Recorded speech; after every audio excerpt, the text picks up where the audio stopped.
নমস্কার সুপ্রিয় শিক্ষার্থী, উচ্চ মাধ্যমিক শিক্ষা সংসদের স্টুডিও থেকে সমগ্র পশ্চিমবঙ্গের শিক্ষার্থীদেরকে জানাই স্বাগতম। প্রিয় শিক্ষার্থী, আমি ডক্টর দীপঙ্কর ঘোষ।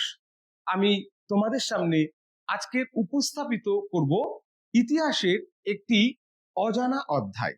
প্রিয় শিক্ষার্থী, এই অজানা অধ্যায়টি আমাদের নতুন করে জানতে সাহায্য করবে ইতিহাসের যে বিজ্ঞান ভিত্তিক একটা দিক রয়েছে সেটি, এবং কেন ইতিহাস সোশ্যাল সায়েন্স বা সমাজ বিজ্ঞান তা আজ আমরা আলোচনা করব।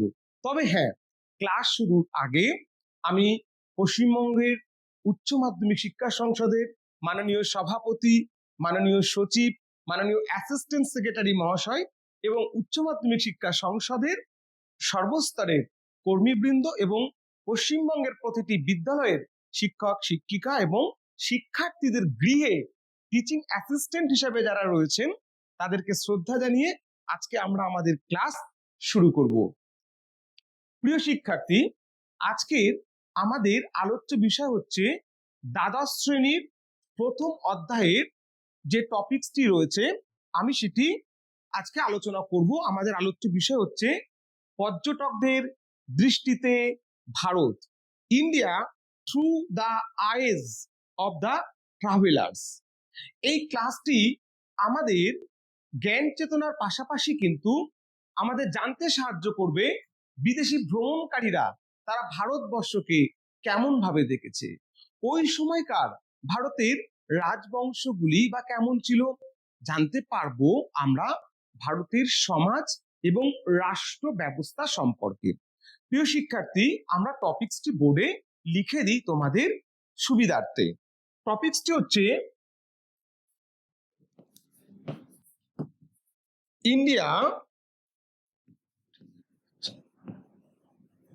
India through the eyes of the travellers.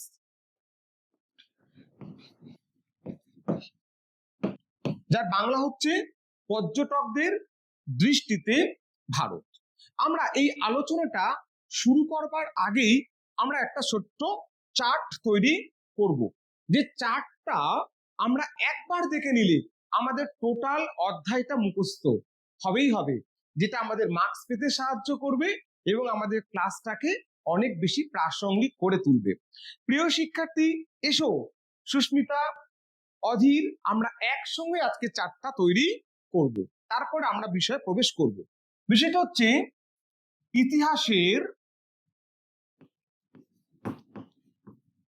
ইতিহাসের উপাদান।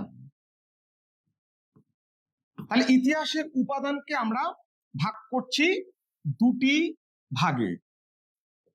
একটা হচ্ছে সাহিত্য,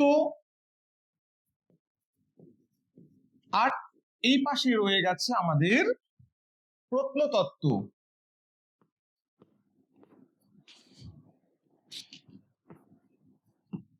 সাহিত্য এবং প্রত্নতত্ত্ব, সাহিত্যিক উপাদানকে আমরা দুটি ভাগে ভাগ করব। একটা দেশীয় সাহিত্যিক উপাদান, দেশীয়, অপরটি হচ্ছে বিদেশি সাহিত্য উপাদান। এই চারটার দিকে আমরা খেয়াল করি। এই চারটার দিকে খেয়াল করলে দেখব যে ইতিহাসের উপাদান source of the Indian history, অর্থাৎ সোর্স অফ দ্য ইন্ডিয়ান হিস্ট্রিকে আমরা দুভাগে ভাগ করছি। একটা হচ্ছে লিটারেচার, একটা আর্কিওলজি। লিটারেচার আবার দুটি ভাগে বিভক্ত, একটা দেশীয় সাহিত্যিক উপাদান, অপরদিকে আছে বিদেশীয় সাহিত্যিক উপাদান। দেশীয় সাহিত্যিক উপাদান বলতে বোঝায় আমাদের ভারতবর্ষের মাটিতে জন্ম হওয়া যে সমস্ত সাহিত্যিক, জ্যোতির্বিদ, গণিতজ্ঞ বা ইতিহাসবিদ প্রাচীন ভারতবর্ষের ইতিহাস লিখে গেছেন, তারা আমাদের দেশীয় সাহিত্যিক উপাদানকে সমৃদ্ধ করেছে। যেমন কৌটিল্যের অর্থশাস্ত্রের কথা আমরা বলতে পারি, আমরা কলহনের রাজতরঙ্গিনীর কথা বলতে পারি। অপরপক্ষে বিদেশি সাহিত্যিক উপাদান অর্থাৎ ভারতবর্ষে বিদেশ থেকে যে সমস্ত পণ্ডিত, পর্যটক, ভ্রমণকারী, বণিকরা ভারতবর্ষে এসছেন, ভারতের সমাজকে তারা দেখেছেন, ভারতের রাজাদের তারা আনুগত্য লাভ করেছেন এবং তারা বাইরে থেকে ভারতের সমাজকে যেভাবে দেখেছেন, তারা তাদের দেশে ফিরে বা ভারতে থেকে সেই বর্ণনাকে তারা সুন্দর করে বই আকারে লিখে আমাদের কাছে উপস্থাপিত করেছে। প্রিয় শিক্ষার্থী, আমাদের আজকের ক্লাসটা শুরু হবে ঠিক এই জায়গাটা থেকে, অর্থাৎ বিদেশি সাহিত্যিক উপাদান।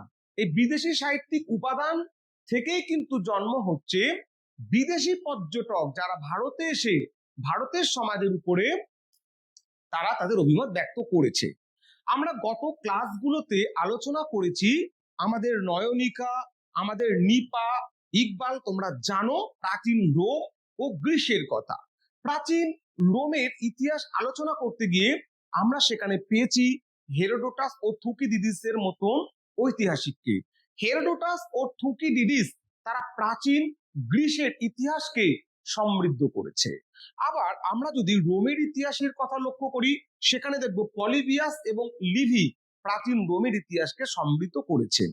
একই রকম ভাবে প্রাচীন ভারতবর্ষের ইতিহাস ভারতীয়রা যেমন লিখেছে, তেমনি ভাবে বিদেশ থেকে আসা ব্যক্তিরাও কিন্তু প্রাচীন ভারতবর্ষের ইতিহাস সম্পর্কে লিখে গেছেন। যেমন আমরা দেখতে পাচ্ছি মেগাস্তিনিসের ইন্ডিকা, আমরা ফাইয়েনের ফো কুও কির কথা বলতে পারি, আমরা হিউয়েনসাং এর সি ইউ কি গ্রন্থের কথা বলতে পারি, আমরা ইৎসিং এর কথা বলতে পারি, টলেমির কথা বলতে আমরা পারি। কিন্তু আজকে উচ্চ মাধ্যমিক শিক্ষা সংসদের সিলেবাস অনুসারে আমরা এখানে আলোচনা করব খ্রিস্টীয় দশম থেকে সপ্তদশ শতাব্দীর ইতিহাস। আমরা এখানে লিখে দিই, আমরা আলোচনা করব আজকের খ্রিস্টীয় দশম থেকে, অর্থাৎ 10th সেঞ্চুরি টু 17th সেঞ্চুরির এই টাইম পিরিয়ডের মধ্যে আমাদের ভারতবর্ষে আসা বিদেশি পর্যটকদের উপরে আলোকপাত করব। তবে আলোচনার সুবিধার্থে এবং সংসদের নির্দেশ অনুসারে আমরা মূলত 5 জন বিদেশি পর্যটকের কথা আজকের এই ক্লাসের মাধ্যমে তোমাদের সামনে উপস্থাপিত করব, যেটা মন দিয়ে শুনলে তোমরা যথার্থ মার্কস পাবে এবং তোমাদের পড়ার শ্রম কমবে। আমরা প্রথমে আলোচনা করব আলবেরনির কথা, মার্কো পোলোর কথা, ইভান বতুতার কথা, আব্দুল রাজ্জাকের কথা এবং ফ্রাঁসোয়া বার্নিয়ের কথা, এবং আমরা তাদের জীবনের গল্প, বিভিন্ন মিথ ও কাহিনী সম্পর্কেও জানবো। এবং আমরা জানবো এই সমস্ত পর্যটকরা, ভ্রমণকারীরা, বণিকরা তারা প্রাচীন ভারতবর্ষের সমাজ এবং রাষ্ট্র ব্যবস্থা সম্পর্কে কি জানিয়ে গেছেন, তাদের অভিমত কি ছিল। তার আগে আমরা একটু সংক্ষিপ্ত আকারে বলে নিই যে এই বিদেশি দার্শনিকদের অভিমতের গ্রহণযোগ্যতা কতটুকু আছে বা কেন আমরা তাদের অভিমত আলোচনা করব। এমতো প্রশ্নের উত্তরেই আমরা প্রথমেই যেটা বলতে পারি যে আমাদের দেশীয় ঐতিহাসিক বা পণ্ডিতরা যে ঘটনাগুলোকে তুচ্ছ নগণ্য মনে করে পাত্তা দেয়নি, বিদেশিরা কিন্তু সেই ঘটনাগুলোকে যত্ন সহকারে ভেবেছে, দেখেছে এবং তারা লিখেছে। দ্বিতীয়ত, আমাদের দেশের যারা পণ্ডিত ইতিহাসবিদ ছিলেন, তারা কখনো কখনো বা কোনো কোনো ক্ষেত্রে তারা তাদের রাজার প্রতি পৃষ্ঠপোষকতা করেছে, রাজার গুণগান গেয়েছে, কিন্তু বিদেশি পর্যটকরা তারা বাইরে থেকে এসছে, বাইরে থেকে এসে ভারতীয় রাজাকে দেখেছে, অনেক ক্ষেত্রে তারা নিজেদের দেশে গিয়ে ভারতীয় রাজার ভালো ও মন্দ দিকগুলোকে তুলেছেন, লিখেছেন, তাই সেটার নির্ভরযোগ্যতা তুলনামূলকভাবে বেশি। এবং আমরা সবশেষে যে কথাটি বলতে পারি যে আমরা শাসিত, রাজারা আমাদের শাসক ছিলেন, এই দুজনার বাইরে তৃতীয় পক্ষ হচ্ছে বাইরে থেকে আসা পর্যটক বা বণিকরা। বস্তুত পক্ষে এই তৃতীয় পক্ষের অর্থাৎ থার্ড পার্টির দৃষ্টিতে 10th two 17th century Bharatvarsha কেমন ছিল তা আমাদের জানা বিশেষ জরুরি। বস্তুত আমরা আজকের প্রথমেই যার উপরে আলোকপাত করব তিনি আমাদের সকলের পরিচিত নাম, তোমরা ক্লাস 6 ও 7-এ তার নাম শুনেছ, তিনি হচ্ছেন আল বেরুনি। তোমরা চারটাকে দেখে নিও, লিখে নিও। বেশ, আমরা প্রথমেই আলোচনা করছি আজকের আল বেরুনির কথা।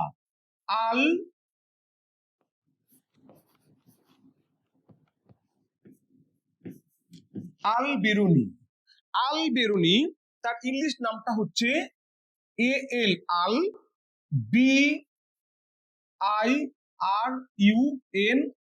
আল বেরুনি। তিনি জন্মগ্রহণ করেছিলেন 973 খ্রিস্টাব্দে। 973 খ্রিস্টাব্দে তার জন্ম হয়েছে মধ্য এশিয়ার খিবা বা খুয়ারিজম প্রদেশে। তার জন্ম হয়েছে মধ্য এশিয়ার খিবা বা খুয়ারিজম প্রদেশে। বর্তমান ওই দেশটির নাম কি বিমল বলতো? ঠিক বলেছো, ওই দেশটির বর্তমান নাম হচ্ছে উজবেকিস্তান। এবং আল বেরুনি তিনি ভারতবর্ষে আসার পরে তিনি ভারতবর্ষের বারাণসীতে সংস্কৃত শিক্ষা লাভ করেছেন। তিনি গীতা, মহাভারত, বিভিন্ন পুরাণ, একাধিক গ্রন্থ পাঠ করে ভারতকে জানার চেষ্টা করেছেন। এবং ব্যক্তি জীবনে তিনি কিন্তু একাধিক ভাষা জানতেন। কি কি ভাষা আমরা একটু বলে দিই, তোমরা অবশ্যই লিখে নিও, শর্ট প্রশ্ন হতে পারে। তিনি আরবি জানতেন, তিনি ফার্সি জানতেন, হিব্রু জানতেন, তিনি গ্রিক এবং ভারতীয় সংস্কৃত ভাষা তিনি খুব ভালো জানতেন। আল বেরুনি ভারতে কিভাবে আসলেন সে গল্পটা আমরা একটু ছোট্ট করে তোমাদের বলে দিই। প্রিয় শিক্ষার্থী, তোমরা সবাই জানো 1000 থেকে 1027 এডি, 1000 থেকে 1027 এডি এই টাইম পিরিয়ডটা ছিল ভারতের ইতিহাসে এক ভয়ঙ্করতম যুগ। বিশিষ্ট ইতিহাসবিদ স্যার হেনরি এলিয়ট জানিয়েছেন যে এই সময় মধ্য এশিয়া থেকে সুলতান মামুদ প্রায় 17 বার 17 টাইম ভারত আক্রমণ করেছে। এবং আল বেরুনি ছিলেন এই সুলতান মামুদের রাজসভার এক রত্ন সভাসদ। তিনি তার জীবন শুরুতেই দুটি বিখ্যাত গ্রন্থ লিখেছিলেন। সেই গ্রন্থ দুটির নাম কি? একটি হচ্ছে আল তানজিম, দ্বিতীয় গ্রন্থটি হচ্ছে আল নাজম। আল তানজিম এবং আল নাজম এই দুটি গ্রন্থই ছিল বিজ্ঞান বিষয়ক গ্রন্থ। এবং আমরা দেখতে পাচ্ছি সুলতান মামুদ যখন 1017 খ্রিস্টাব্দে ভারত আক্রমণ করেন, 1017, তোমরা অবশ্যই লিখে নিও, এটা কিন্তু শর্ট প্রশ্ন হতে পারার মতো একটি প্রশ্ন। সুলতান মামুদ 1017 খ্রিস্টাব্দে যখন ভারত আক্রমণ করেন তখন মামুদের সঙ্গে ভারতবর্ষে এসেছিলেন আল বেরুনি। এবং তিনি শুধুমাত্র একজন জ্যোতির্বিদ নন, একজন গণিতজ্ঞ নন, তিনি জ্যোতির্বিদ, তিনি গণিতজ্ঞ, তিনি বিজ্ঞান বিষয়ে পণ্ডিত, তিনি একজন ভাষাবিদ। যে কারণে আমরা আল বেরুনিকে বলছি যে তিনি ইন্দোলজিস্ট, অর্থাৎ ভারতীয় উপমহাদেশের ভাষা, ধর্ম, সংস্কৃতি, কৃষ্টি, কালচার প্রভৃতি বিষয়ে তিনি আলোকপাত করেছেন। তাই তাকে বলা হচ্ছে father of the Indology. Father of the Indology অর্থাৎ ভারতীয় উপমহাদেশের ভাষা, ধর্ম, সংস্কৃতি, সমাজ প্রভৃতি বিষয়ে তিনি চর্চা করেছেন। তাহলে তিনি আসলেন কার সঙ্গে? সুলতান মামুদের সঙ্গে ভারতে আসলেন। কি করতে আসলেন? ভারত তিনি দেখতে এসেছিলেন, শিখতে এসেছিলেন, তিনি জানতে এসেছিলেন। তিনি বারবার একটি কথা বলতেন, মানুষ বই পড়ে যত শেখে তার থেকেও বেশি মানুষ শিখতে পারে ভ্রমণের মধ্য দিয়ে। এবং আল বেরুনি তিনি ভারতবর্ষে 1017 থেকে 1025, 1017 টু 1025 এডি, সবাই কিন্তু লিখে নেবে। এই যে টাইম পিরিয়ডটা মোট 8 ইয়ার্স, 8 বছর তিনি ভারতবর্ষে ছিলেন এবং এই 8 বছর ভারতে থাকার ফলে সংস্কৃত শিখে তিনি আরবি ভাষাতে ভারতীয় গ্রন্থ, ফের বলছি আরবি ভাষাতে ভারতীয় গ্রন্থ হিসাবে বৃহৎ সংহিতা, লঘু জাতক এবং বিশিষ্ট প্রাচীন ভারতীয় লেখক ব্রহ্মগুপ্তের ব্রহ্মফুট সিদ্ধান্ত, খণ্ড খাদ্য খাবার সংক্রান্ত এবং পতঞ্জলির যোগসূত্র, এই কয়েকটি অত্যন্ত ইম্পর্টেন্ট গুরুত্বপূর্ণ বই তিনি আরবি ভাষাতে অনুবাদ করেছিলেন। সংস্কৃতে লেখা এই বইগুলো ছিল। কেন? কারণ এই যে অনুবাদের ফলে মধ্যপ্রাচ্যের যে ইসলামিক কান্ট্রিগুলো ছিল তারা কিন্তু ভারতীয় সংস্কৃতির সঙ্গে, কৃষ্টির সঙ্গে, সমাজের সঙ্গে, রাষ্ট্র ব্যবস্থার সঙ্গে পরিচিত হলেন। কারণ ভাষাটা আরবিতে করে দিয়েছেন তিনি, সংস্কৃত থেকে ট্রান্সলেট করেছেন। এটা একটা গ্রেট কাজ। আমরা একটু আগে তাকে ইন্দোলজিস্ট বলেছি। তোমরা কিন্তু মনে রেখো তিনি কোন কোন গ্রন্থ ট্রান্সলেট করেছিলেন। এবং 1027 খ্রিস্টাব্দে তিনি তার দেশে ফিরলেন এবং দেশে ফিরে 1030 খ্রিস্টাব্দে তিনি একটা গুরুত্বপূর্ণ কাজ করলেন। কি কাজ সুস্মিতা? ইয়েস, তিনি একটি বই লিখলেন। বইটির নাম কি? বইটির নাম হচ্ছে তহকক-ই-হিন্দ। তহকক-ই-হিন্দ বইটি লিখলেন 1030 খ্রিস্টাব্দে, অর্থাৎ তিনি দেশে ফিরে গিয়ে বইটি লিখলেন। এবং এই তহকক-ই-হিন্দ এই বইটির আরো একটি নাম আছে, তোমরা লিখে নিও, তার নাম হচ্ছে কিতাব-উল-হিন্দ। এই বইতে তিনি ভারতের সমাজ এবং রাজাদের বর্ণনা দিয়েছেন। দিতে গিয়ে তিনি ভারতের জাত ব্যবস্থার কথা বলেছেন। ভারতীয় সমাজ ব্রাহ্মণ, ক্ষত্রিয়, বৈশ্য, শূদ্র শ্রেণীতে বিভক্ত এবং এই জাত ব্যবস্থার জন্যই ভারতীয়রা দুর্বল হয়ে পড়েছে এবং ভারতীয়রা বৈদেশিক আক্রমণের শিকার হয়েছেন। তিনি ওই সময় ভারতে নরবলির কথা বলেছেন, রাজাদের বহু বিবাহের কথা বলেছেন, পতিতাবৃত্তির কথা বলেছেন এবং তিনি বলেছেন ভারতীয়রা ঐতিহ্যের পিছনে বেশি সময় দিতেন, নতুনকে গ্রহণ করা, জ্ঞান চেতনার বিকাশ বিষয়ে তারা অনেক উদাসীন ছিলেন। এই কারণেই কিন্তু বিদেশি শাসকদের পক্ষে সহজতর হয়েছিল ভারত আক্রমণ করা। আমরা একটু তোমাদের ছোট্ট ছবির আকারে দেখিয়ে দিই যে কোন অংশ দিয়ে সেই সময় ভারত আক্রান্ত হচ্ছিল। এটা যদি গুজরাট হয় তখন ঠিক এইরকম ভারতের মানচিত্রটা ছিল। তোমরা জানো এটা সাউথ ইন্ডিয়া, এটা নর্থ ইন্ডিয়া। ভারত বারবার এই পাশটা দিয়ে আক্রান্ত হচ্ছিল। এটা ছিল অ্যারাবিয়ান সি, আরব সাগর, অ্যারাবিয়ান সি, আরব সাগর। এবং বিদেশি পর্যটকরাও কিন্তু ভারতবর্ষে আসছিল ঠিক এই যে বলা যেতে পারে উত্তর পশ্চিম সীমান্ত এবং আরব সাগর হয়ে ঠিক এই করমণ্ডল উপকূলে বিদেশি বণিকদের আগমন ঘটছিল। আমরা দেখতে পাচ্ছি আল-বেরুনি বলছেন যে ভারতীয়দের মধ্যে জাত ব্যবস্থা এবং উচ্চ নিচ ভেদাভেদ, ব্রাহ্মণ বা উচ্চ বংশে জন্ম মানে অভিজাত এবং নিম্ন বংশে জন্ম মানেই সে দাস বা খুবই সামান্য কিছু মানুষ। এর ফলে আমাদের মধ্যে যে ইন্টারনাল ক্লাসিফিকেশন, এটা আমাদের তথা ভারতীয়দের দুর্বল করেছে, যে কারণে বারবার বিদেশিদের পক্ষে আমাদের আক্রমণ করা সুবিধা হয়েছে। প্রিয় শিক্ষার্থী, আল-বেরুনি সুলতান মাহমুদের সঙ্গে ভারতে আসলেও তিনি সুলতান মাহমুদের কাজকে সমালোচনা করেছেন। তিনি বলেছেন 17 বার আক্রমণ করে ভারত, অর্থাৎ মাহমুদ 17 বার আক্রমণ করে ভারতের দুরবস্থা বৃদ্ধি পেয়েছেন এবং তিনি মাহমুদের এই কাজের সমালোচনা করেছেন। মাহমুদ যখন তাকে 3টে উটের পিঠে অসংখ্য রূপ উপহার দিয়েছিল, তিনি উপহার ফিরিয়ে দিয়েছিলেন, দিয়ে তিনি বলেছিলেন জ্ঞান সেবার জন্য, অর্থের জন্য নয়। অর্থাৎ শিক্ষা ও জ্ঞান, এটা দিয়ে আমরা মানুষের সেবা করতে পারি, এটা দিয়ে অর্থ উপার্জন করা নয়। আমরা শেষে দেখব বিশিষ্ট ইতিহাসবিদ ডক্টর ফ্লিট এবং ডক্টর রমেশচন্দ্র মজুমদার, তারা তহকক-ই-হিন্দ বা কিতাব-উল-হিন্দ গ্রন্থের অভূতপূর্ব প্রশংসা করেছেন, বইটির অসাধারণ গ্রহণযোগ্যতা রয়েছে।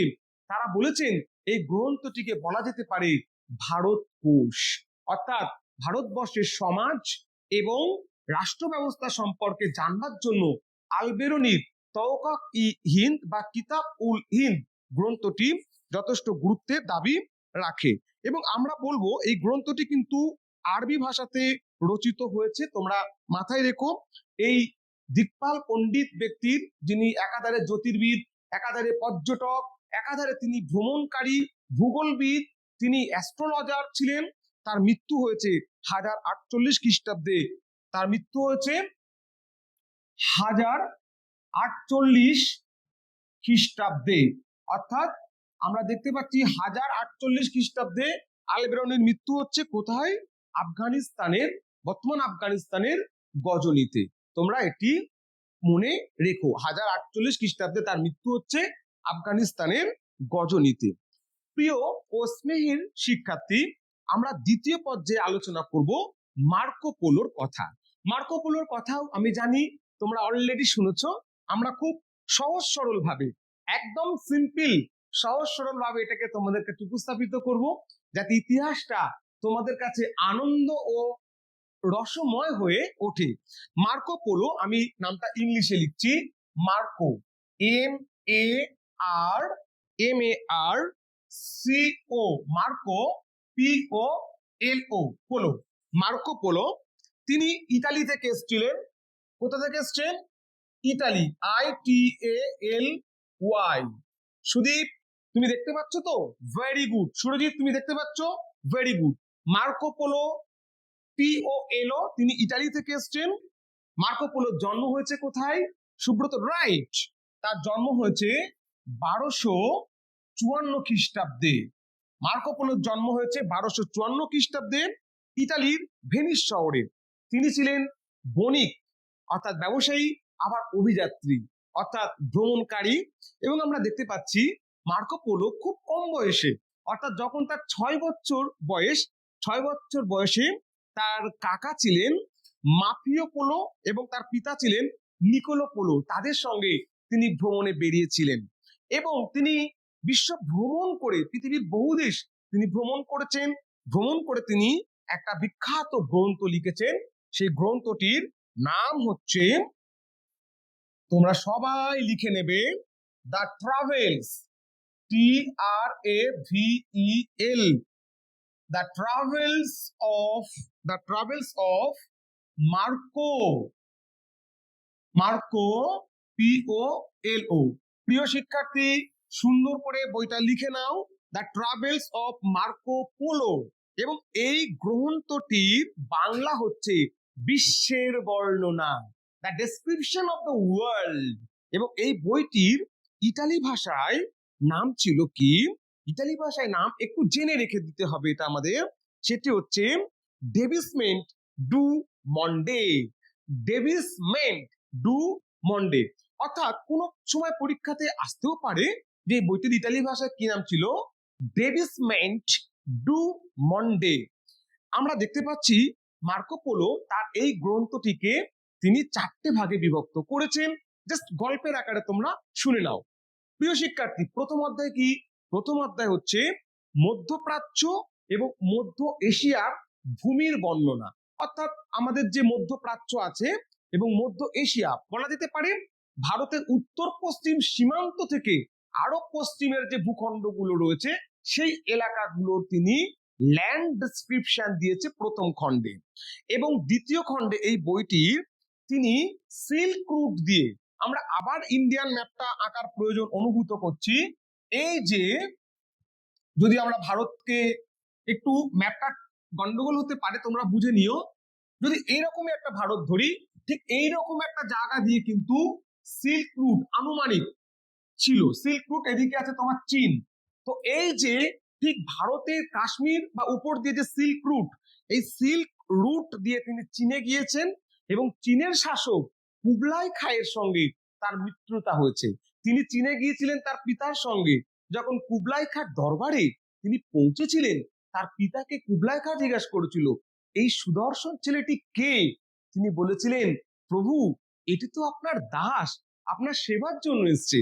বস্তুত আমরা দেখতে পাচ্ছি 1272 থেকে, তোমরা লিখে নিও, 1272 থেকে 1275 এই সময়কালটি মার্কো পোলো তিনি চীনে কাটিয়েছেন এবং তার বিবরণ তার গ্রন্থের এই অধ্যায়ে রেখেছেন। বইটির 3য় অধ্যায়ে ভারত, জাপান, শ্রীলঙ্কা এবং south and south east Asian যে কান্ট্রিজ গুলো রয়েছে, আমি ফের বলছি, দক্ষিণ এবং দক্ষিণ পূর্ব এশিয়ার দেশ, অর্থাৎ ভারতবর্ষের ঠিক পূর্ব ও আরো পূর্বের দিকের যে দেশগুলো রয়েছে সেই দেশগুলোর বর্ণনা কিন্তু তিনি দিয়েছেন তার বইয়ের 3য় অধ্যায়ে। এবং 4র্থ অধ্যায়ে ওই সময়কার নট অনলি ইন্ডিয়া, ওভারঅল এশিয়ার একটা মেজর ক্রাইসিস ছিল, যার নাম হচ্ছে মঙ্গল অ্যাটাক বা ডিস্টার্ব অফ মঙ্গলস। এই মঙ্গলদের বর্ণনা তিনি কিন্তু তার গ্রন্থে দিয়েছে। শিক্ষার্থী, আমরা গত কয়েকদিন আগে তোমাদের সুলতানি যুগ পড়ানোর সময় আমরা বলেছিলাম যে সুলতানি যুগের শাসক গিয়াসউদ্দিন বালওয়ান, এই গিয়াসউদ্দিন বালওয়ানের বড় ছেলে ছিলেন মোহাম্মদ। এই মোহাম্মদ কিন্তু মঙ্গল আক্রমণ প্রতিরোধ করতে গিয়ে মারা গিয়েছিলেন। That is not very simple event. একজন সুলতানের জ্যেষ্ঠ পুত্র এবং বলবানের খুব প্রিয় কাছের সন্তান ছিল মোহাম্মদ। বস্তুতপক্ষে ওই সময় মঙ্গলদের যে এশিয়াতে তাদের যে উৎপাত, সেই বিষয়টা কিন্তু এখানে বর্ণনা রয়েছে কম বেশি। এবং বইটির এই 4র্থ অধ্যায়ে তিনি রাশিয়ার কথাও কিন্তু কম বেশি বলেছেন। এবং আমরা ভারতীয় সমাজের উপরে মার্কো পোলো বিশেষ আলোকপাত করেছেন। তিনি ভারতীয় সমাজের যে উচ্চ নিচ ভেদাভেদের কথা বলেছেন। ভারতের যে মশলা চাষ, বিশেষ করে করমণ্ডল উপকূল, অর্থাৎ এই যে সমগ্র দক্ষিণ ভারত, এই যে উপকূলগুলো ছিল, এই উপকূলীয় অঞ্চলের করমণ্ডল উপকূল বা টোটাল সাউথ ইন্ডিয়া যে মশলা চাষ, এই মশলা চাষের উপরে কিন্তু তিনি স্পেশালি আলোকপাত করছে।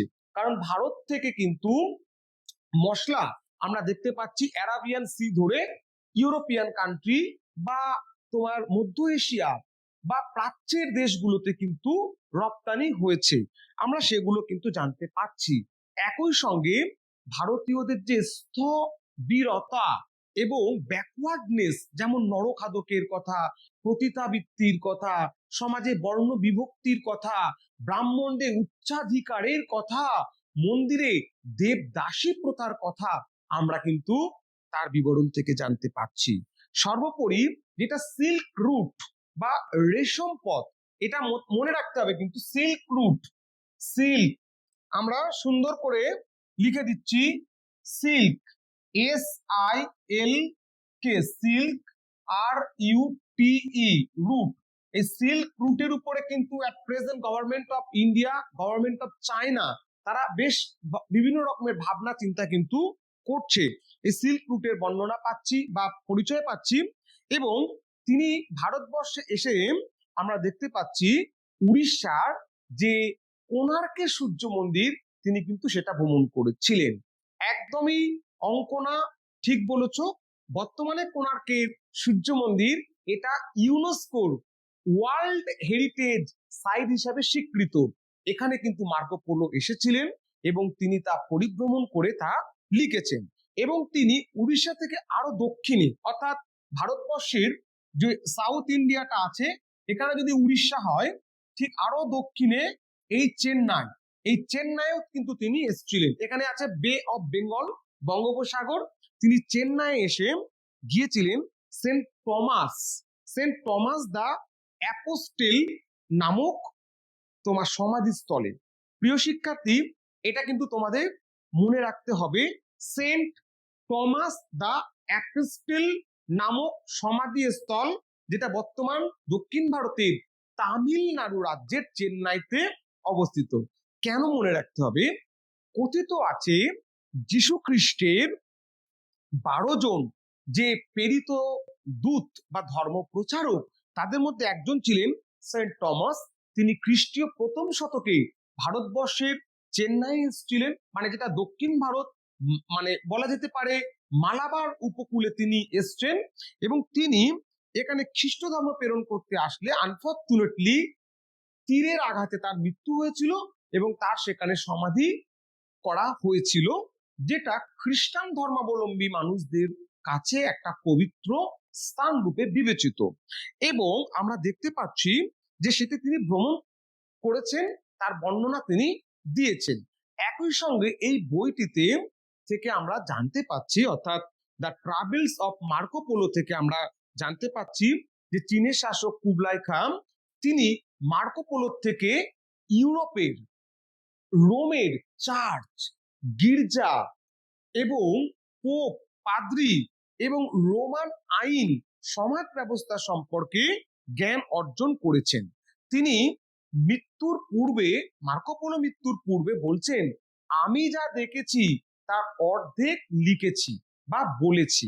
বস্তুত পক্ষে এটাও কিন্তু আমাদের পরীক্ষায় আসবার মতন, যে কোন পর্যটক বলেছিলেন আমি যা দেখেছি তার অর্ধেক বলেছি। আজকে আমরা জেনে গেলাম সেটি হচ্ছে মার্কো পোলো। এবং যেটা সপ্তকলা বলা হয়, অর্থাৎ ব্যাকরণ, সঙ্গীত, তোমার জ্যামিতি, জ্যোতিষ, যুক্তি বিদ্যা, অলঙ্কার শাস্ত্র, এই সমস্ত বিষয়ে পারদর্শী 100 খ্রিস্টানকে তিনি কুবলাই খাঁর দরবারে আমন্ত্রণ জানিয়েছিলেন। তবে আমাদের একটা কথা কিন্তু মনে রাখতে হবে, মার্কো পোলোর যে বিবরণ, অর্থাৎ তার যে বিখ্যাত গ্রন্থ the travels of Marco polo, এই বইতে তিনি ভারত চীন সম্পর্কে যে স্টেটমেন্টস বা ফরেন ট্রাভেলার্স অ্যাকাউন্ট হিসাবে যে ইনফরমেশন প্রোভাইড করেছেন, তা কিন্তু অনেক ক্ষেত্রে ইতিহাসবিদ ও পণ্ডিতরা অগ্রহণ করেছে, অর্থাৎ গ্রহণ করতে অনীহা প্রকাশ করেছে বা প্রশ্ন তুলেছে। যেমন ফ্রান্সিস উড, আমি নামটা লিখে দিই, এটা মনে রাখতে হবে। ফ্রান্সিস, ফ্রান্সিস ফয়রাফলা আকার দন্তু নয়শায় হুসি দন্তু ফ্রান্সিস উড, ফ্রান্সিস উড, তার বইয়ের নাম হচ্ছে the books of the books the book of travels, TRAVELLES, travels. এই বইটি 1995 খ্রিস্টাব্দে পাবলিশড হয়েছে, the books of travels, Francis Wood. এই বইটিতে আমরা দেখতে পাচ্ছি তিনি প্রশ্ন তুলেছেন যে মার্কো পোলো, তিনি বলছেন যে তিনি যা দেখেছেন সেটা অনেক বেশি অতিরঞ্জিত করে তিনি লিখেছেন, বা তার বইতে চীনের যে মহাপ্রাচীর সেটা অনুপস্থিত রয়েছে, চীনের যে বিখ্যাত চা ব্যবস্থা, চা ট্রি, সেটি অনুপস্থিত রয়েছে, এবং চীনের যে পেপার রুপিস বা কাগজের টাকার কথা তারা বইয়ে পাচ্ছেন না। সেদিক থেকে আমরা দেখতে পাচ্ছি যে ফ্রান্সিস উড এবং ব্রিটিশ ঐতিহাসিক ডেভিড মর্গ্যান, ব্রিটিশ ঐতিহাসিক, নামটা লিখে নিও সুদীপ, ব্রিটিশ ঐতিহাসিক ডেভিড মর্গ্যান, তিনিও কিন্তু প্রশ্ন তুলেছেন এই বইটির যৌক্তিকতা নিয়ে। যাই হোক, এই মহামনীষীর মৃত্যু হয়েছে 1324 খ্রিস্টাব্দে, তার মৃত্যু হয়েছে 1324 খ্রিস্টাব্দে তার মৃত্যু হয়েছে, অর্থাৎ মার্কো পোলো 1324 খ্রিস্টাব্দের 8ই জানুয়ারি, 8ই জানুয়ারি,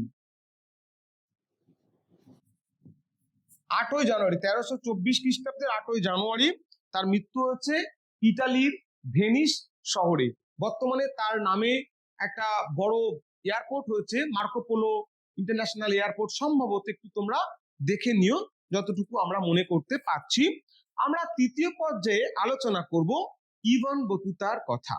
ইবন বতুতা তিনি আফ্রিকার মরক্কোর অধিবাসী ছিলেন।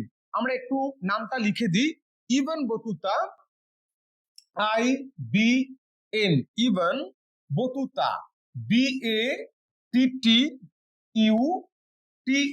ইবন বতুতা, তিনি আফ্রিকার মরক্কোর অধিবাসী ছিলেন এবং তিনি খ্রিস্টীয় 14শ শতকে ভারতবর্ষে এসছেন। আমরা এক নজরে একটু দেখে নিই ইবন বতুতা সম্পর্কে। 1304 খ্রিস্টাব্দে মরক্কোর তানজিয়া শহরে ইবন বতুতার জন্ম হয়েছে এবং তার প্রকৃত নাম হচ্ছে আবু আব্দুল্লাহ, হ্যাঁ হ্যাঁ লিখে নাও, Abu Abdullah Mohammad ibn Battuta, Abu Abdullah Mohammad ibn Battuta. তবে তার দুটি নিকনেম বা বলা যেতে পারে ওই বাড়িতে ডাকার মতো নাম ছিল, একটা হচ্ছে বদরুদ্দিন আর একটা শামসুদ্দিন। যারা ভারতীয় তারা ইবন বতুতাকে বদরুদ্দিন নামে ডাকতো, আবার যারা মধ্যপ্রাচ্য বা বহির্ভারতীয় তারা তাকে শামসুদ্দিন নামেও চিনতো, আবার অনেকে তাকে বতুতা বলেও শ্রদ্ধা করে ডাকতেন। ইবন বতুতার বিখ্যাত গ্রন্থের নাম কিতাব উল রেহেলা।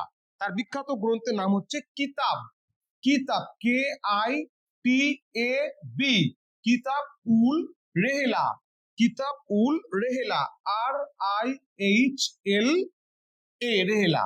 এখানে একটা কথা বলি, এই বইয়ের নামের স্পেলিং গুলো বিভিন্ন বইয়ে বিভিন্ন রকম থাকতে পারে, কিন্তু পশ্চিমবঙ্গ উচ্চ মাধ্যমিক শিক্ষা সংসদ আমরা যে প্রশ্ন প্যাটার্ন বর্তমানে চালু করেছে মহামান্য সংসদ, সেখানে এই ধরনের অপশন গুলো কিন্তু দেওয়া থাকছে। বস্তুত তোমরা খুব অনায়াসেই তা নির্বাচন করতে পারবে যদি তোমাদের জানা থাকে। তো কিতাব উল রেহেলা এই গ্রন্থটি আরবি ভাষাতে লেখা। গ্রন্থটি প্রকাশিত হচ্ছে 1355 এডিতে। তাহলে এটাও কিন্তু আমাদের মনে রাখতে হবে 1355 খ্রিস্টাব্দে কিতাবুল রেহেলা আরবি ভাষা, দ্য ল্যাঙ্গুয়েজ অ্যারাবিকে বইটি প্রকাশিত হচ্ছে। প্রিয় শিক্ষার্থী, ইবন বতুতা আফ্রিকার মরক্কোর অধিবাসী ছিলেন। তিনি ভারতবর্ষে এসেছিলেন কবে? তিনি ভারতবর্ষে এসেছেন 1333। সহজে মনে রাখবে কিভাবে? 1333। অনেকের মতে 1334 খ্রিস্টাব্দে তিনি ভারতে এসেছেন। ভারতে কি করতে এসেছেন? ওই সময় ভারতবর্ষের দিল্লির সুলতান ছিলেন মোহাম্মদ বিন তুগলক। মোহাম্মদ বিন তুগলক ইবন বতুতাকে ইনভাইট করেছিল ইন্ডিয়াতে, এবং তিনি ইন্ডিয়াতে আসবার পরে তিনি দিল্লির প্রধান কাজী বা চিফ জাস্টিস অফ দিল্লি, দিল্লির প্রধান কাজী রূপে তিনি নিযুক্ত হয়েছিলেন। সুলতান তাকে নিয়োগ করেছিলেন। বস্তুত তিনি যেহেতু প্রশাসনের একটা সর্বোচ্চ পদে ছিলেন, প্রধান কাজী, তাই তিনি কিন্তু মোহাম্মদ বিন তুগলকের শাসন ব্যবস্থার বিভিন্ন বিবরণগুলি কিন্তু সুন্দরভাবে তিনি কিতাব উল রেহেলা গ্রন্থে তুলে ধরেছেন, কারণ তার পক্ষে তা জানা অনেক বেশি সহজ হয়েছে। এবং আমরা দেখতে পাচ্ছি তিনি ভারতবর্ষে ছিলেন 1346 সাল পর্যন্ত, অর্থাৎ 1333 মতান্তরে 1334 থেকে তিনি ছিলেন 1346।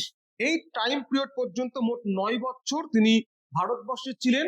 ভারতবর্ষের সমাজকে তিনি দুটি ভাগে বিভক্ত হয়েছে বলে মনে করেছেন। একটি হচ্ছে বিজয়ী মুসলিম আর বিজিত পরাজিত হিন্দুদের কথা বলেছেন। এবং ইবন বতুতা তিনি ভারতীয় হিন্দুদের যে লাঞ্ছনার কথা বলেছেন, রাজ পরিবারের বা উচ্চবিত্ত পরিবারের হিন্দু মহিলাদের তাদের জীবনে বিভিন্ন দুঃখ কষ্টের কথা বলেছেন বিদেশি শাসনের দ্বারা, এই দিকগুলোকেও কিন্তু তিনি তুলে ধরেছেন অপকট ভাষাতে। এবং তিনি ভারতের গোয়েন্দা বিভাগের প্রশংসা করেছেন।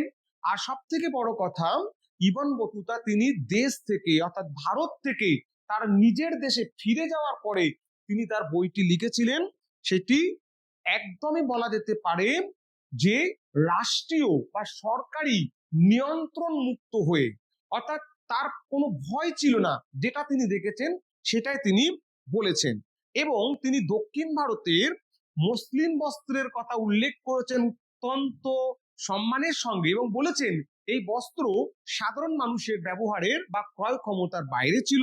একই সঙ্গে দক্ষিণ ভারতবর্ষের যে আমরা বলেছি স্পাইস ট্রেডিং বা মশলা ব্যবসার কথা বলছেন, এবং তিনি আমাদের বাংলার যে প্রাচুর্য, অর্থাৎ সুজলা সুফলা শস্য শ্যামলা এই সোনার বাংলা বা সেই ধনধান্যে পুষ্পে ভরা আমাদের এই বসুন্ধরার প্রশংসা কিন্তু তিনি করেছেন। তিনি বঙ্গভূমির প্রাচুর্যের কথা উল্লেখ করেছেন। তিনি উল্লেখ করেছেন কৃতদাস ব্যবস্থার কথাও। তিনি বলেছেন ওই সময় বাংলাতে কৃতদাস প্রথা ছিলেন, এবং তা তার গ্রন্থ থেকে আমরা উজ্জ্বলভাবে জানতে পারি। একই সঙ্গে ইবন বতুতা তিনি যে গুরুত্বপূর্ণ বিষয়টির উপরে আলোকপাত করেছিলেন সেটি হচ্ছে ওই সময়কার ভারতবর্ষের ডাক ব্যবস্থার কথা। এবং ডাক ব্যবস্থার কথা অর্থাৎ টেলিকমিউনিকেশন বা পোস্টাল কমিউনিকেশন, আজকে আমরা মেল করছি, চিঠি পাঠাচ্ছি, তোমরা ভাবলে অবাক হবে সেদিনও কিন্তু ভারতে এই ব্যবস্থার গুলির একটা অংশ ছিল, যেটাকে আমরা বলছি ঘোড়ার পিঠে ডাক ব্যবস্থা বা পায়ে হেঁটে রানার চিঠি নিয়ে যাচ্ছে। আমরা কবিতাতেও পড়েছি যে রানার ছুটেছে তাই ঝুমঝুম ঘন্টা বাজছে রাতে, রানার চলেছে খবরের বোঝা হাতে, রানার রানার এ বোঝা বওয়ার দিন শেষ হবে কবে। আরো অনেক ভালো একটা কবিতা। তো প্রিয় শিক্ষার্থী, আমরা দেখো ইতিহাসের সঙ্গে বাংলার কত সুন্দর মেল বন্ধন রয়েছে। যাই হোক, ইবন বতুতা তিনি ভারতের ডাক ব্যবস্থাকে দুভাগে ভাগ করেছেন। একটি হচ্ছে উলাগ, U L U G, U L U G, এটা হচ্ছে উলুক, হর্ষ লয়সুক, তোমরা লিখে নাও, এটা পরীক্ষা আসতে পারে, উলুক। আর একটা হচ্ছে ডি এ ডব্লিউ এ, দাওয়া, দয় আকার ও 29 আকার। তাহলে 1 নম্বর হচ্ছে উলুক আর 2 নম্বর হচ্ছে দাওয়া। উলুক হর্ষ লয়সুক উলুক মানে ঘোড়ার পিঠে যে চিঠিপত্রগুলো নিয়ে যাওয়া হতো সেটাকে বলা হচ্ছে উলুক। এবং দাওয়া হচ্ছে রানাররা পায়ে হেঁটে যে চিঠিপত্রগুলো নিয়ে যেত তাকে বলা হচ্ছে দাওয়া। তাহলে আমরা আজকে জেনে গেলাম উলুক এবং দাওয়া কি। আমরা একই সঙ্গে জানবো বতুতা বাংলাকে বলেছে দোজকি পুর নিম, দোজক, দোজক ই পুরো নিম, যার অর্থ হচ্ছে প্রাচুর্যের নরক।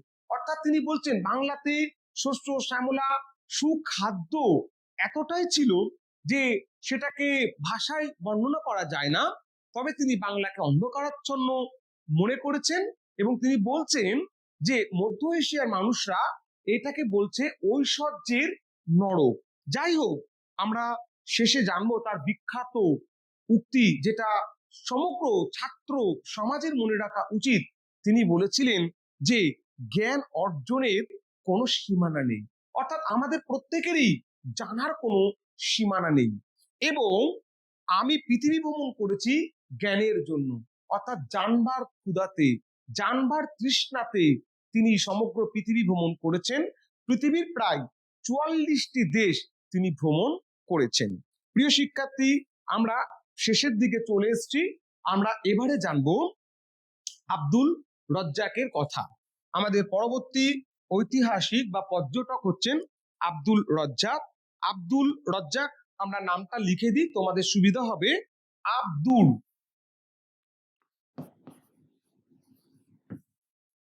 আব্দুল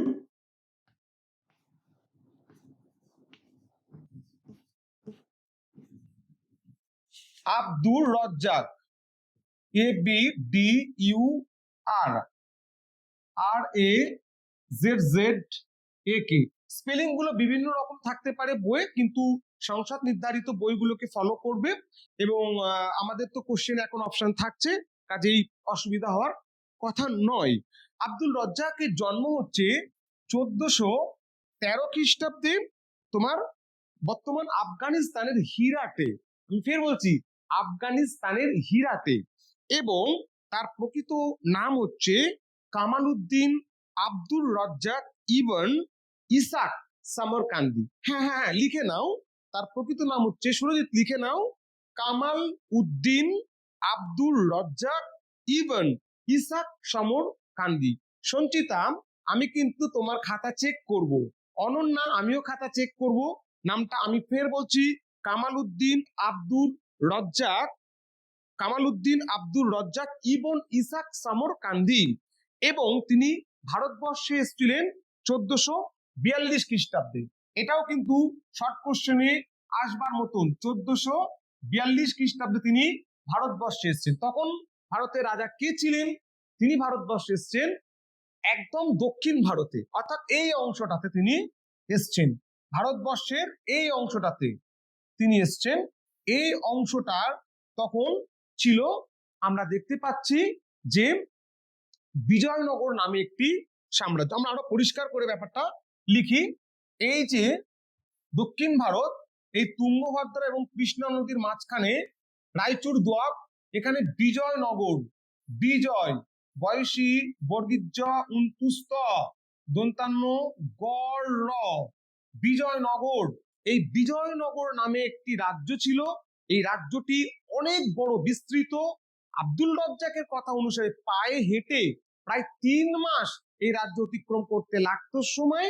এই রাজ্যের আমরা দেখতে পাচ্ছি সঙ্গম বংশের রাজা দ্বিতীয় দেবরায়, দেব রয়, ডিইভি, দেব রয় টু, দ্বিতীয় দেবরয়ের শাসনকালে তিনি 1442 খ্রিস্টাব্দে বিজয়নগর সাম্রাজ্যে এসছেন এবং তিনি বিজয়নগরে এসেছিলেন পারসিক দেশের যিনি সম্রাট, অর্থাৎ সম্রাট শাহরুখ কামালউদ্দিনের, শাহরুখ, শাহরুখ তালবসয়াকার হ রয়সুক্ষ, শাহরুখ কামালউদ্দিনের অ্যাম্বাসেডর বা রাষ্ট্রীয় দূত হিসাবে তিনি ভারতবর্ষে এসেছিলেন এবং ভারতে তিনি 3 বছর ছিলেন। 3 বছরে থাকার পরে তিনি যে বিখ্যাত গ্রন্থটি লিখেছিলেন, সেই গ্রন্থটি তোমাদের টেক্সট বইও তোমরা পেয়ে যাবে। আমি নামটা বলে দিচ্ছি, মাতলা উস সাদাইন, লিখে নিও, মাতলা উস সাদাইন ওয়া মাজমা উল বাহরিন। আমি ফের বলছি, মাতলা উস সাদাইন ওয়া মাজমা উল বাহরিন, যার ইংলিশটা খুব ইন্টারেস্টিং। ইংলিশটা হচ্ছে the rise of two auspicious constellations and the confluence of two ocean. এই বিখ্যাত গ্রন্থটিতে তিনি বিজয়নগর সাম্রাজ্যের, আমরা দেখতে পাচ্ছি যে শাসক দ্বিতীয় দেবরায়, তার সাম্রাজ্যের বর্ণনা দিয়েছেন। তিনি বলছেন তার সাম্রাজ্য ছিল সিংহল, অর্থাৎ একদম এখানে শ্রীলঙ্কা রয়েছে, বলা যেতে পারে আরো বিস্তৃত হওয়া উচিত। এরকম জায়গায় আছে সিংহল, এরকম এই সিংহল থেকে গুলবর্গা পর্যন্ত, অর্থাৎ এই বিস্তৃত এলাকাটাই ছিল তার সাম্রাজ্যের অংশ। এটা অ্যাপ্রক্সিমেটলি আমাদের আরো ভালো করে একটু দেখে নেওয়া উচিত। তথাপি according to statement of Abdul Razzaq, তার অ্যাকাউন্টস থেকে জানতে পাচ্ছি সিংহল থেকে গুলবর্গা এবং উড়িষ্যা, উড়িষ্যা থেকে মালাবার উপকূল পর্যন্ত তার সাম্রাজ্য বিস্তৃত ছিল। এবং তিনি বিজয়নগরের যে রাজধানী বাহমনি, এই বাহমনি বিজয়নগরের যে রাজধানী বা capital Hampi, Hampi, H A M P I, Hampi, হয় আকার ময় পয় হসি, এই হাম্পি, এটা হচ্ছে বিজয়নগরের ক্যাপিটাল। বিজয়নগরের ক্যাপিটাল হচ্ছে হাম্পি। হাম্পি শহরের প্রশংসা করেছেন। তিনি বলছেন যে হাম্পি এতটাই উন্নত ছিল যে সমকালে ওই সময়ে দাঁড়িয়ে রোমের যে প্রাচীন রোম বা লিসবন, লিসবনের সঙ্গে তুলনা করেছে যদিও পায়েজ ঐতিহাসিক, আমরা এটা বলতে পারি যে বিজয়নগরের ক্যাপিটাল হাম্পি, সেটা ওই সময় অপরাপর পশ্চিমের যে বড় শহরগুলো তার সঙ্গে তুলনীয় এবং অর্থ ঐশ্বর্যে ভরপুর। সেখানকার রাজা দেবরায় গলায় মুক্তা খচিত মালা পরিধান করতেন, যার মূল্য তিনি বলছেন ক্যালকুলেশন করে বার করা ভেরি মাচ ডিফিকাল্ট। তিনি বলছেন রাজার কোষাগারে বিপুল পরিমাণ সোনার বাঁট ছিল এবং সেই সোনার বাঁটের লোভে অনেক ক্ষেত্রে বিদেশিরা সেই রাজ্য আক্রমণ করেছে। তিনি বলছেন যে সমগ্র বিজয়নগরে প্রায় 300 নিয়ার অ্যাবাউট 300 পোর্ট ছিল বা বন্দর, যে বন্দরগুলো কালিকট বন্দরের মতন সমৃদ্ধ এবং বড়, যেগুলো দিয়ে তোমার বাণিজ্য চলতো। এবং তিনি 11 লক্ষ বিজয়নগরের সৈন্যবাহিনীর উল্লেখ করেছেন। বিজয়নগরের যে গোল্ড কয়েনকে তিনি বলছেন বরাহা, সিলভার কয়েনকে বলছে তার তার, এবং ব্রোঞ্জের কয়েনকে বলছেন জিতাল, চিতাল, চয়সি তয় আকার ল। এবং তিনি প্রশংসা করেছেন বিজয়নগরের শাসক দ্বিতীয় দেবরায়কে। তিনি বলছেন হি was a very good administrator, এবং তাকে বলছেন যে সাম্রাজ্যের মুক্তা, বিজয়নগরকে বলা হচ্ছে সাম্রাজ্যের মুক্তা। তিনি বিজয়নগরের অর্থনৈতিক শ্রীবৃদ্ধির কথা বলেছেন, সামাজিক দিকের কথাও তিনি উল্লেখ করেছেন। এবং আমরা দেখতে পাচ্ছি আব্দুল রজ্জাকের মৃত্যু হয়েছে তোমার 1482 খ্রিস্টাব্দে তার মৃত্যু হয়েছে। আমাদের আজকের একদম শেষ টপিকস বা আমাদের আজকের শেষ পর্যটক বা বণিক বা ইতিহাসবিদ বা আমরা বলতে পারি ভারত সম্পর্কে লিখে যাওয়া অভিমত প্রদানকারী, তিনি হচ্ছেন ফ্রাঁসোয়া বার্নিয়ার। তার নামটা আমরা লিখে দিই, ফ্রাঁসোয়া বার্নিয়ার।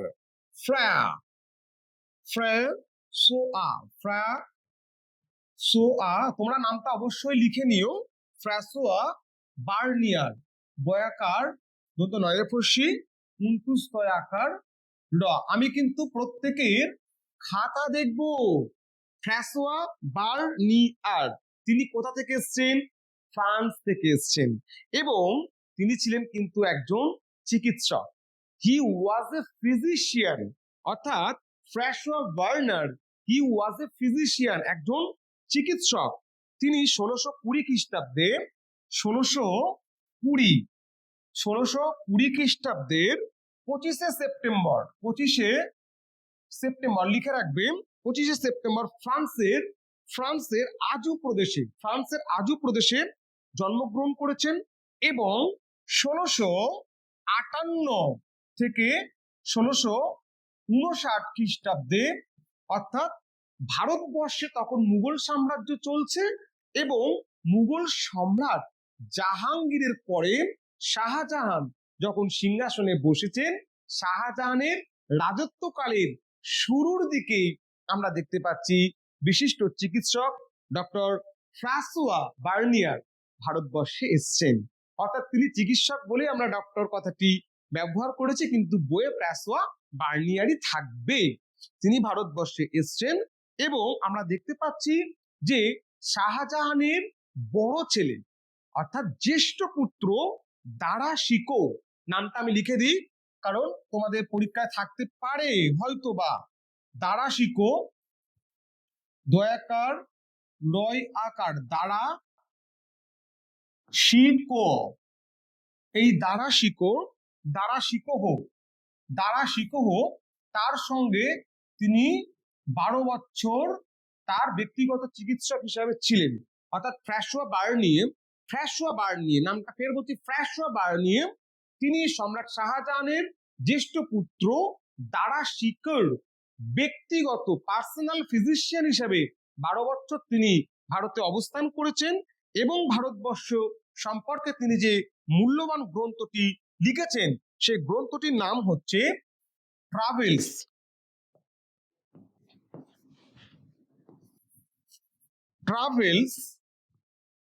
ইন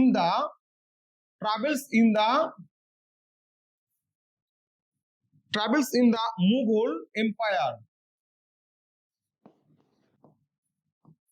লিখে নাও, TRAVELS, travels in the Mughal empire নামে তিনি একটি বই লিখেছেন। বইটির বিষয় হচ্ছে 1656 থেকে 1658। বইটির নাম তোমরা অবশ্যই লিখে নিও, travels in the Mughal empire 1656 to 1668। এই বইটি তিনি লিখেছেন, এবং এই বইতে আমরা দেখতে পাচ্ছি মুঘল সাম্রাজ্যের শেষের দিকের ইতিহাসটাকে তিনি খুব সুন্দরভাবে বর্ণনা করেছেন। শাহজাহানের 4 পুত্র ছিল, এবং এই 4 পুত্রের মধ্যে দিল্লির মাসনাদ দখলকে কেন্দ্র করে যে রক্তক্ষয়ী হিংসাশ্রয়ী যে সংগ্রাম ঘটেছে তার প্রত্যক্ষদর্শী ছিলেন ফ্রাঁসোয়া বার্নি, যা তার গ্রন্থে বর্ণনা রয়েছে। আমরা দেখতে পাচ্ছি যে এই 4 সন্তানের মধ্যে 5 বছর ধরে যে যুদ্ধ চলেছে সেই প্রসঙ্গে তার অভিমত, অর্থাৎ এই 4টি ছেলে প্রসঙ্গে তার অভিমত, অর্থাৎ বার্নিয়ের অভিমত কি, তিনি ঔরঙ্গজেবকে বলেছে সন্দেহপরায়ণ, দ্বারা অর্থাৎ দ্বারা সিকোহ, যার তিনি চিকিৎসক ছিলেন, তাকে বলেছেন ভদ্র সাহিত্য প্রেমী, এবং তৃতীয় পুত্র সুজাকে বলেছেন ভালো মানুষ, এবং চতুর্থ পুত্র মুরাদকে বলেছেন উদার প্রকৃতির ও বীর, যথেষ্ট ইন্টেলেকচুয়াল ছিলেন।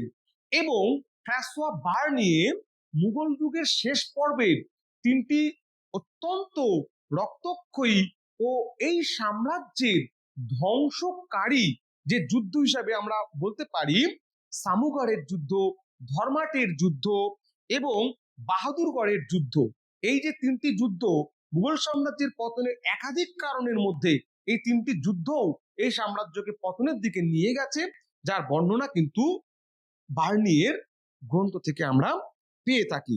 তিনি বলেছেন মুঘল যুগের শেষের দিকে কৃষকদের দুরবস্থা বৃদ্ধি পেয়েছে, অভিজাতরা খোঁজ রাখেননি কৃষকদের যন্ত্রণার কথা, এবং তিনি বলছেন দেয়ার ওয়াজ নো মিডিল ক্লাস, অর্থাৎ ভারতবর্ষে ওই সময় যারা গরিব খুব খুব গরিব, যারা বড় লোক অতিরিক্ত ধনী, মাঝখানে মিডিল ক্লাস বলে কিছু ছিল না, যেটা অর্থনীতির জন্য খুবই নেতিবাচক একটা দিক। এবং তিনি বলছেন ইউরোপের যে ভূমি রাজস্ব ব্যবস্থা, ইউরোপের যে প্রশাসন ব্যবস্থা, সেটির সঙ্গে ভারতবর্ষের প্রশাসন ব্যবস্থার বিস্তর ফারাক দেখা দিয়েছে মুঘল যুগের শেষের দিকে, অর্থাৎ সভ্যতা যেভাবে আগিয়েছে, আপলিফমেন্ট ঘটেছে, এনরিচ হয়েছে, সেইভাবে কিন্তু শেষের দিকে মুঘল শাসকরা নিজেদেরকে এনরিচ বা ডেভেলপ করতে পারেননি, যে কারণে ইউরোপের সঙ্গে অর্থাৎ প্রাচ্য পাশ্চাত্যের ব্যবধান বৃদ্ধি পাচ্ছে। নারীদের অবস্থার শ্রীবৃদ্ধি হয়নি, ব্রাহ্মণদের চাপে সতীদাহ প্রথা চালু ছিল, এবং আমরা দেখতে পাচ্ছি দাস প্রথা ছিল, এবং হিন্দুদের মধ্যে যারা জেন্টেল ক্লাস ছিল অর্থাৎ অভিজাত হিন্দু, তারা কিন্তু অ্যাস্ট্রোলজির উপরে বিশ্বাস রাখতো, পৌত্তলিকতার উপরে বিশ্বাস রাখতো বা আস্থা রাখতো।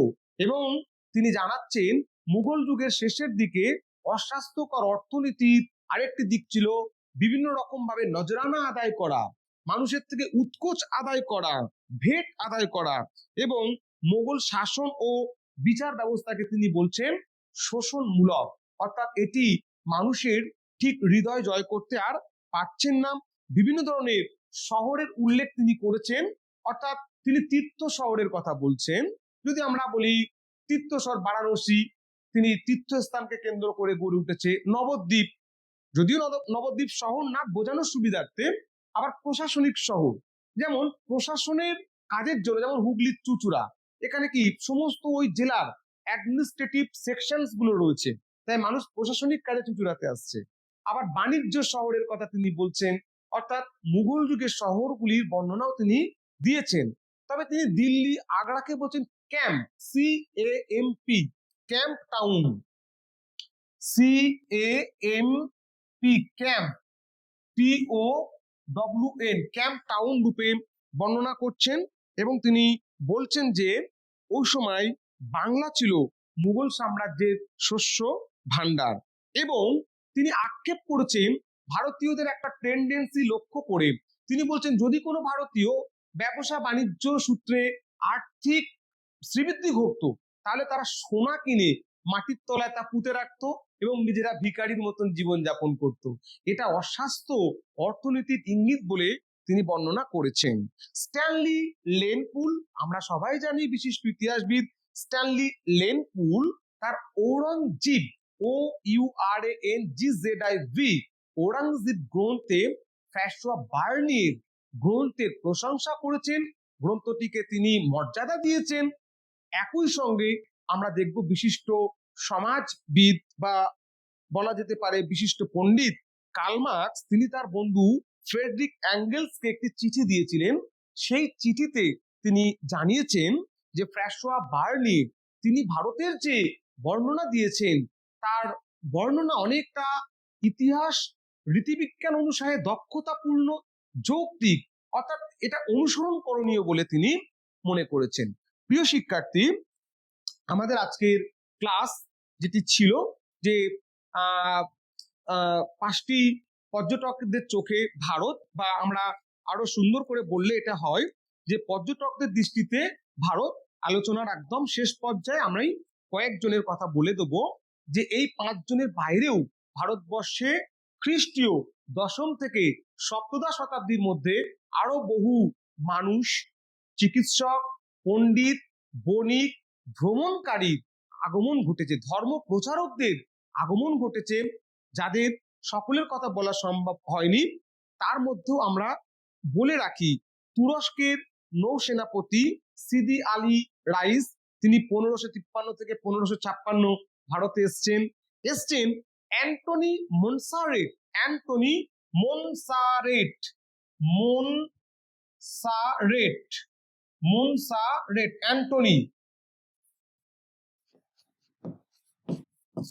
অ্যান্টনি মনসারেট, তিনি ভারতবর্ষে 1580 থেকে ভারতবর্ষে 1580 থেকে 1583 পর্যন্ত অবস্থান করেছিলেন এবং তিনি মঙ্গলিকায়ে লিগেশন নামে বিখ্যাত গ্রন্থ লিখেছেন। এই গ্রন্থে তিনি মুঘল সম্রাট আকবর সম্পর্কে অনেক তথ্য প্রদান করেছেন। এসছেন র্যালফ ফিচ, র্যালফ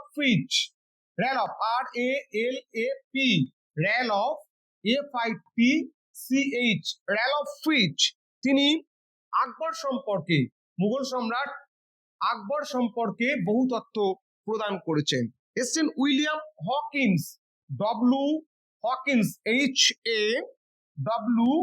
HAWKINS, এই নামগুলো খাতায় লিখে তোমরা একটু বিভিন্ন বইয়ে দেখে রাখবে, যদি ম্যাচিং এর ক্ষেত্রে সম্মানিত শিক্ষক শিক্ষিকরা পরীক্ষাতে দিয়ে থাকে তাহলে তোমাদের উপকার হবে।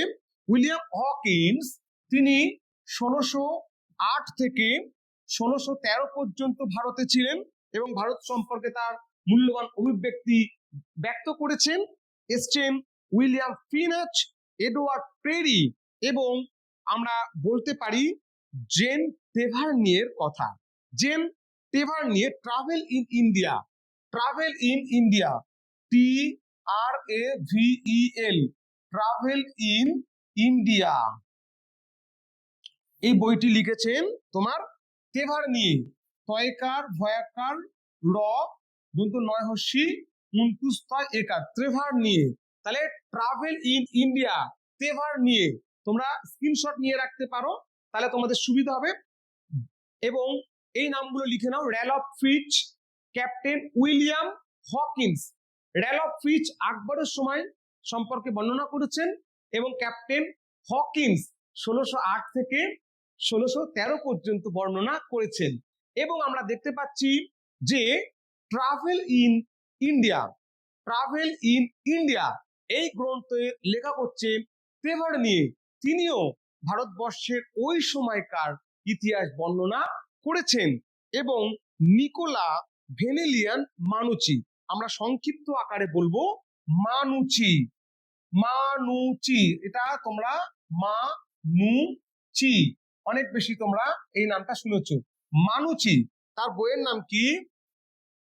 STORIA, স্টোরিয়া, DMOGOR, মগর। বইটির সময়কাল হচ্ছে 1653 থেকে 1708। এটিও তোমরা লিখে রেখো, তোমাদের সুবিধা হবে। প্রিয় শিক্ষার্থী, আজকের আমাদের ক্লাস যে বিষয়টির উপরে আলোকপাত করা হয়েছে, উচ্চ মাধ্যমিক শিক্ষা সংসদের পক্ষ থেকে মাননীয় প্রেসিডেন্ট মহোদয়, সংসদের মাননীয় সচিব মহোদয়া, মাননীয় অ্যাসিস্ট্যান্ট সেক্রেটারি মহোদয়া এবং সর্বস্তরের কর্মীবিন্দু সহযোগিতাতে উচ্চ মাধ্যমিক শিক্ষা সংসদের স্টুডিও থেকে এই ক্লাসটি তোমাদের মঙ্গলের জন্য সম্প্রচারিত করা হলো। তোমরা বারবার ক্লাসটি দেখো, নোট করে নিও, কোনো অসুবিধা হলে কমেন্ট বক্সে জানিও। সংসদের পক্ষ থেকে আমরা নিশ্চয়ই তোমাদের পাশে ছিলাম, আছি, থাকবো। তোমাদের আগামী দিনের উজ্জ্বল ভবিষ্যৎ কামনা করে আজকের ক্লাস শেষ করা হলো। নমস্কার, সবাই ভালো থেকো।